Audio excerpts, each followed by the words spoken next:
চীনের কাছ থেকে ক্ষেপণাস্ত্র পেল ইরান। ইসরায়েলের সঙ্গে 12 দিনের রক্তক্ষয়ী সংঘাতের পর আকাশ প্রতিরক্ষা ব্যবস্থায় বড় ধরনের শক্তি বৃদ্ধি আনতে চলেছে দেশটি। সম্প্রতি চীনের নিকট ভূমি থেকে আকাশে উৎক্ষেপণযোগ্য ক্ষেপণাস্ত্রের চালান গ্রহণ করেছে ইরান। মধ্যপ্রাচ্যের এক গোয়েন্দা সূত্রের বরাতে মিডল ইস্ট আই জানিয়েছে, যুদ্ধবিরতির এক সপ্তাহের মাথায় এসব ক্ষেপণাস্ত্র তেহরানে পৌঁছায়।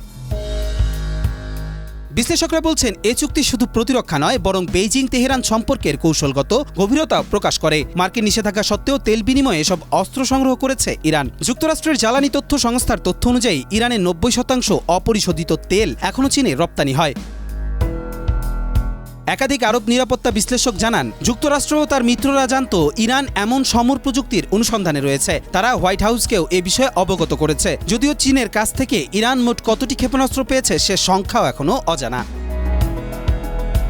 বর্তমানে ইরান রাশিয়ার তৈরি S-300 ছাড়াও নিজেদের নির্মিত খোরদাদ ও বাভার 373 সিরিজের আকাশ প্রতিরক্ষা ব্যবস্থা ব্যবহার করছে। চীনের তৈরি আগের প্রজন্মের প্রতিরক্ষা ব্যবস্থাও ইরানের ভান্ডারে রয়েছে। নতুন এই ক্ষেপণাস্ত্র সরবরাহের মাধ্যমে তেহরান তার প্রতিরক্ষায় আরও বৈচিত্র্য ও সক্ষমতা যুক্ত করল বলে ধারণা করা হচ্ছে।